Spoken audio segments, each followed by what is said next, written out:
Okay, so now that we have talked about our main topics of the podcast, results day jitters, and Andrew Tate and our opinions on him, it's time for everyone's favorite segment of the podcast, answering the inbox. So, if you want to get your questions into answering the inbox, make sure you email them to the studentinboxqueries@gmail.com. That is the studentinboxqueries@gmail.com. That is all lowercase, no caps, no spaces.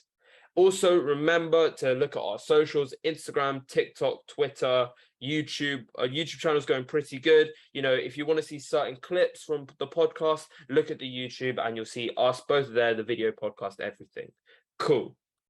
So today's answering the inbox question, we've only got one because it's quite a big one. It is, who are your role models and why do they inspire you?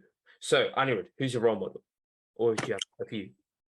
I would say my role models are probably my parents, both of them, and they inspire me because they've taught me pretty much most of what I know. They've allowed me to think for myself, and they've really showed me the way in life, if that makes sense. And I feel as if I am going to be indebted to them for the rest of my life, purely because of what they've done for me. And I feel as if they have every right being my role model, and they are my role models, as they're both people I look up to. Whenever I need something or I need help or anything, they're always there to help me. And yeah, who are your role models? So my is going to be a bit interesting, but my role models actually aren't my parents. Yeah.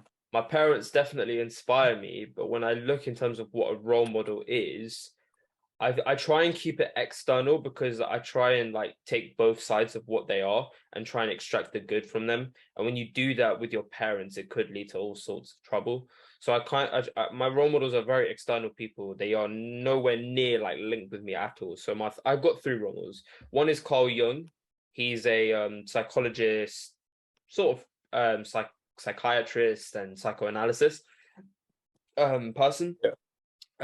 Jordan Peterson as well. He's my role model, and Stephen Butler. So basically, I'll explain why. So Stephen Butler, it's his willingness to have a conversation with anyone and just genuinely try and understand what people want to say and why they say it.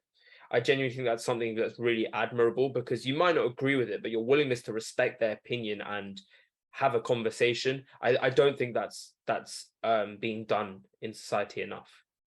The reason I love Jordan Peterson is his constant quest to find truth, and the fact that he will say what he thinks is true, not what people want to hear. And I think that's also needed if we're actually going to move on. It's what we need to hear, not what we want to hear all the time.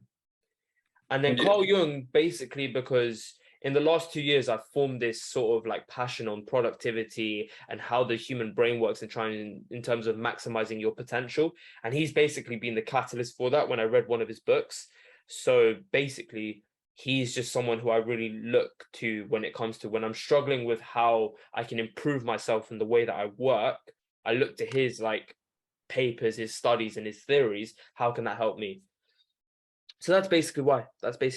But in terms of like morals and worldviews, obviously my parents, like, you know, they've basically shaped who I am, as well as my school. So Yeah. I'd always say my parents are my inspirations, but they're not always my role models. Yeah, that would make sense. So yeah. So thank you very much for whoever sent that question in on answering the inbox. We really appreciate it. And Thank you. essentially, if you want to get your questions in, remember the email, the studentinboxqueries@gmail.com.